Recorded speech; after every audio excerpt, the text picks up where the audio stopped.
this week's episode of All Hands from the New Warehouse. I'm your host, Kevin, as always. We are here on a Friday, so we made it. Welcome to Friday. Welcome to the weekend, I guess we can say, right? So this week with the New Warehouse, we had a couple of great audio podcast episodes. We had a huge milestone. We hit 100,000 downloads. We're on episode 379, so we keep pushing along. So thank you to everybody that's listened to the episode, that's contributed to one or more of those 100,000 downloads. It's really an amazing thing to see.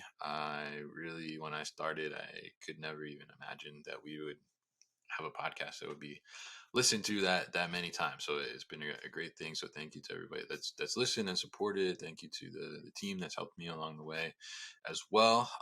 Trying to make it a better and better show and increasing the content and the quality of the content we're putting out as well. So really appreciate that. First off, this week has been fun. Again, I got to go to see Da Vinci Micro Fulfillment's location in New Jersey. Really interesting to see that.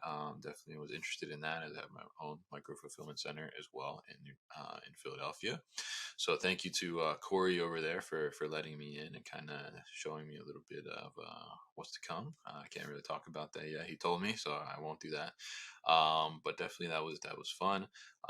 Definitely check out the website. We had a new blog post from Mike Huff, which covered automated container and truck unloading from some of the solutions we saw at ProMat last month. And we also started our newsletter as well. So if you haven't subscribed to the LinkedIn newsletter, be sure to do that. We're kind of giving a full recap of what's happened in the week for the New Warehouse, as we're putting out multiple pieces of content.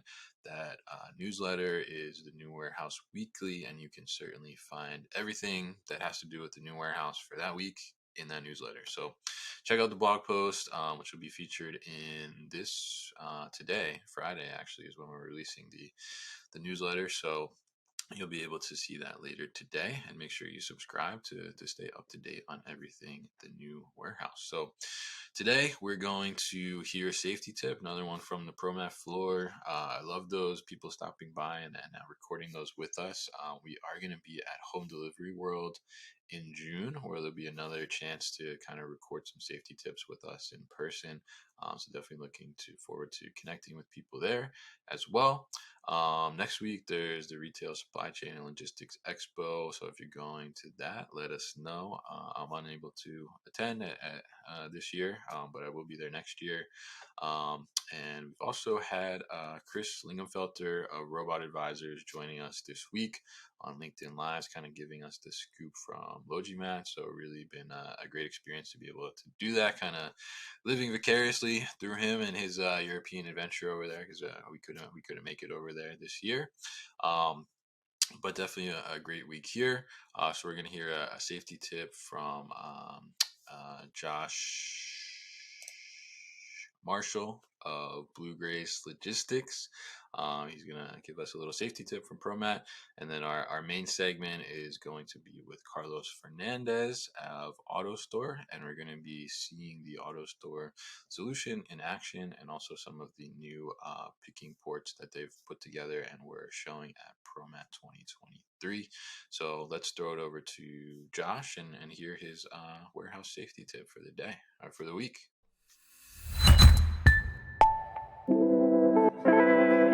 Josh Marshall, Blue Grace Logistics. Safety tip number one, don't drive your forklift out the bay door. All right, thank you to Josh from Blue Grace Logistics for that safety tip this week. We definitely don't want to drive those forklifts through the bay doors and out the dock. I've certainly seen some forklifts, both videos and in person, get stuck when we're not using the proper equipment at those dock doors, or trying to maybe be a little too creative with how we're getting loads into vehicles. So we definitely want to be cautious in that area at all times. Remember, forklift is just as dangerous, maybe sometimes more dangerous than a car. So we definitely want to be cautious there.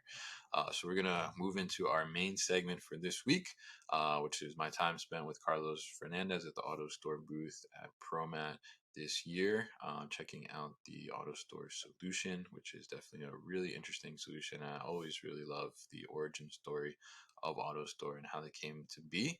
And I definitely love this segment where we're looking at how they've considered some more ergonomic situations for picking, and also how they're thinking about the future of what these AutoStore solutions can look like in different types of applications as well. So I hope you enjoy this segment, and thanks for joining All Hands this week.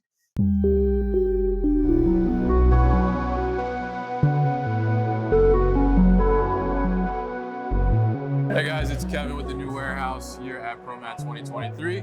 I am in the AutoStore booth, and I'm joined by the CPO here at AutoStore, Carlos Fernández. So Carlos, thanks for joining me. Thank you for having me. So tell us a little bit about AutoStore. What is it you guys do? Yeah, so AutoStore is a technology company that invented cube storage back in the 90s. Right. So we started to develop this technology because we had an internal need in our company. We were at that time a distributor of electronic components, and we just simply ran out of space, like many of our customers today. So our CEO at that time really wanted to expand and build a new warehouse, but our CFO said, we don't have any money.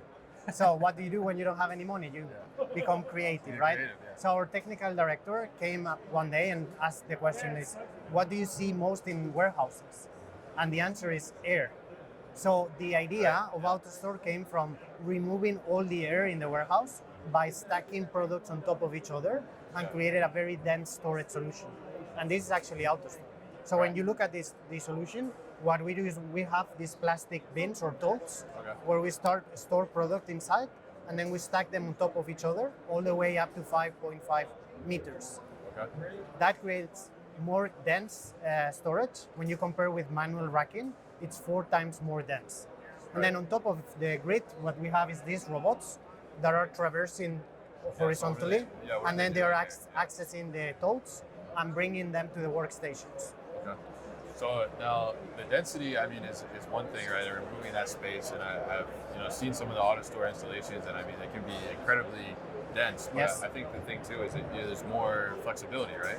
Yeah. So there are many different value propositions when it comes to AutoStore. Density is one, but I think also the modularity and scalability of the system is of great value for our customers. And why is that? Because the whole system is built out of 5 standard modules. That means that it's like a Lego. You can easily expand, add more modules. So if you need more capacity, you just simply expand the grid. If you need more throughput, you can simply put more robots and more workstations, and then you get automatically more capacity out of the system. So I think it's that scalability to really fit into brownfield applications as well, where you have odd shapes, pillars, then you can easily adjust the system to really use all the space you have and fit into any facility, really. Very interesting, and I think it's really incredible because, I mean, first off, I love the way that it was started. Right? Yes. I mean, just the challenge you had in the warehouse, and like, let's figure out how are we going to fix this with no money, right? And it makes total sense, and I think that space and warehousing and fulfillment centers is it's a hot commodity, right? So it's hard to come by, especially in the right geographical location. So the more you can maximize your space, the more you can kind of maximize your revenue and your profit overall, right? Absolutely. So talk to us a little bit about, because there's robots involved here too, right? As we're seeing moving around behind us. So tell us a little bit about, because this is a real installation. So right? Everything that we have here is exactly the same as you will have in a real installation from any of our customers. So the way it works is that we have these modules, we have the robots on the top, and then we have our software, which is the key to efficiency. So what our software does, it really ensures that the allocations of the bins is the right one, making sure that we bring to the top the bins that we are going to need, and then deliver them to the workstations, and ensuring that the traffic of the robots is as efficient as possible. So the way the system works is that we typically get from the WMS a workload of maybe worth of 30 minutes of picking activity. Then the system starts to organize the bins, digging them up, and then immediately starts to deliver based on what are the best available bins on the grid. And we can provide order consolidation directly at the workstation, which means that you can grow the grid, but every bin can go to any port at any time, meaning we can consolidate a complete order directly at one workstation, providing just one touch to pick and pack the complete order if you want. Okay. So you don't need external conveyors if you want to do the entire operation from here. Yeah. Obviously, there's many customers that have big facilities Right. where AutoStore is one component of the complete solution, and there we are integrating ourselves with conveyors, with sortation, with even robotic picking, all in Okay. one system. Yeah. Okay. So you can have the bin kind of move to somewhere else in case It is possible to get the bin out, Yeah. but you can also then have supporting equipment on the outside of the workstation for the Okay. operator to do the picking. Okay. Interesting. And I like that flexibility too as well. So, but we see the robots. I mean, as we're talking, kind of, I guess, coming over and say hi, right? So, I mean, what are they actually doing here now in the system? Like, what are we seeing? Yeah, so we are running this system with a simulation mode where we are basically loading the system with fake orders. Yeah. Those fake orders are telling to the system, hey, we need these bins in this sequence at this port. So what the robots are doing, it looks like they are dancing, but they are actually going, fetching the right bins, either digging them up or just fetching them directly. And then, like this one is doing now, he is delivering this into the workstation. Right. And now you see how it rotates, and we present the okay. next bin. Okay. So there will typically be a screen here where the operator will see, okay, now from the next bin you need to pick X amount of items. Right. And sometimes you can display also what the SKU is and the SKU number and which order it belongs to. And then the user, the operator will pick it and then confirm the pick, and then the bin will rotate. And we can do this at different speeds, Yeah. right? So this workstation can do up to 350 bin presentations per hour Yeah. from an operational perspective. And if you want, I can show you other workstations that we have just recently launched. Yeah. Let's see the new version here. Yes. So we saw the carousel port, we saw the AutoStore system and how it works, but AutoStore is also unveiling or has announced this new port here as well. So Carlos, tell us a little bit about this new one and what's the difference here and what is it doing? So this is the latest port we have developed. It's called the Fusion port, and it is a very modular and flexible workstation. Okay. We have developed this port based on all the learnings that we have had over the years, where we have seen really that the operator has to be at the center of how we develop the workstation. Right. So we are putting a lot of effort in this workstation to improve ergonomics, to improve safety, Yeah. and to maximize the well-being of the operator, simplifying the way they pick. Right. So what you can see already is that there is a tilt of 15 degrees compared to the regular Yeah, I see that. workstations. It's tilted versus We are flat. presenting two sources at the same time, meaning that we are minimizing the idle time from the operator in case of how we exchange the bins. So when the bin is ready, the tilt will, the fence or the hatch will open, Right. like there. Then we will be ready to pick. We will then have here in this HMI display how many items we need to pick. In this case, 6. Okay. We have this guiding light as well that is telling us from where we need to pick, and then we can confirm here. Also, the space it uses outside has been minimized so Yeah. that we can easily integrate with different equipment, material handling equipment on the outside. We see that this is more and more important, especially in high throughput applications, to ensure that our system can be easily integrated with other technologies. So we have introduced these new elements, trying to move a little bit from just the simple port, which is very stable, but our integrators need to put different devices on it. Just try to provide all this in one go and make it very scalable. This is one variant of the port. We also have what we call the staging port, Okay. which is meant to be for micro-fulfillment applications. Oh, okay. Nice. So one of the challenges in micro-fulfillment applications is the space you have available outside of the system. Right. So if you start to prepare orders ahead of time, then you need to have somewhere to place them. Yeah. An AutoStore is not only a fantastic storage machine, but also a fantastic machine to store pre-picked orders. So the staging interesting. port Okay. comes with Yeah. these two sources, Yeah. plus one left and one right destination. So in one module, we can pick from the source and then put and consolidate the order back into the system. Oh, wow. And the idea there is that our system then becomes the complete solution for storing goods, storing pre-picked orders, and then allowing customers to easily extract the orders directly from the system. Interesting. And if you want, I can actually show you how to do that. So this is the pickup port. This Okay. is the first consumer-facing AutoStore port, Nice. and it is built with simplicity in mind. So what is the most simple device that you can think of? A drawer. We have drawers, all of us at home. Yeah. Nobody's telling us how to use them. Yeah. So the idea is that this will be part of the retail store, for example, Okay. where the AutoStore is connected on the back. And then this can be facing towards the space where the consumers are coming in and out. Awesome. And then you can, with your phone, scan, I'm here, I'm ready to pick up my order. Right. Then the robot will fetch the bin that contains your order that has been pre-picked at the fusion port before. Yeah. And then you can simply come here, and when the light lights up, then you can simply open it up. Oh, okay. And I got my order. anyone can actually use it. It's safe. There is no way that you can harm anyone. And then it's so simple to use. Uses no space, actually. Right. And it can be integrated into any space that you can think of. So this has already been installed at one micro-fulfillment center in Australia, Okay. where they have directly connected to the Yeah. to the street. So anyone can come in, open it up, get their products, and then go. So we see that we can provide the end-to-end solution where AutoStore is not just the fulfillment engine, Right. but it is also the engine for the last mile delivery.